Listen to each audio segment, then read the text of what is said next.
Anyone who's played cards before knows there are rules to the table. You don't splash the pot, you don't cheat, and most importantly... Listen, here's the thing. If you can't spot the sucker in your first half hour at the table, then you are the sucker. Most of the time, the sucker doesn't even realize they're the sucker until it's too late. And Democrats right now are sitting around the midterm poker table realizing they're the sucker. They're out of chips, they're out of ideas, and they're sweating through their shirts. And when Democrats are nervous, they have to make everybody around them nervous, too.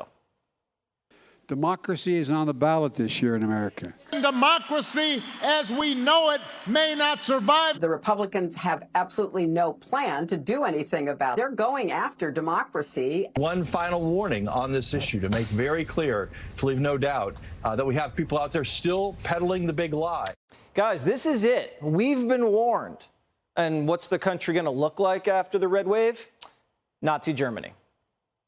This country is on track to repeat what happened in Germany when it was the greatest democracy going, elected a chancellor who then co-opted the media. Still not scared? All right. What about a civil war started by white Christian men? The groups that tend to start civil wars, especially ethnically based civil wars, are the groups that had once been dominant and are in decline. If you look at the history of the United States, the group that had been dominant since the very inception of our country were white men. They also tended to be Christian, and they are losing that position. It's no longer guaranteed that you're going to get into the best schools or get the best jobs or have economic security. So, if Republicans win the House and the Senate, it's going to be a Nazi Germany with a white Christian male civil war on the side. That sounds pretty bad. But how exactly do we go from democracy to civil war Nazi Germany? Well, Chris Hayes, who identifies as Rachel Maddow, explains.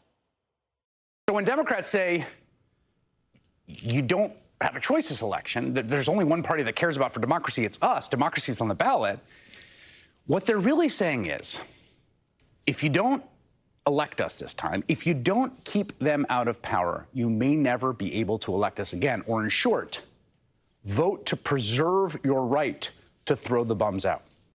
So Rachel's saying that if Republicans win, it's going to be the last election in American history.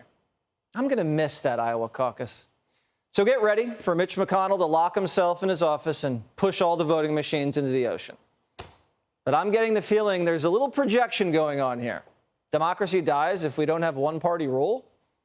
Keep one-party rule in Washington so we can nuke the filibuster, kill the Electoral College, and pack the courts. It's illegal to say the system's rigged, so vote for us so we can rig the system. Protect voting rights. We'll pass election reform and make sure no one ever has the opportunity to steal an election again. Again? Democrats are okay with one-party rule if they're the ones running it. Remember the Black Panthers swinging billy clubs outside of voting stations when Barry was on the ballot?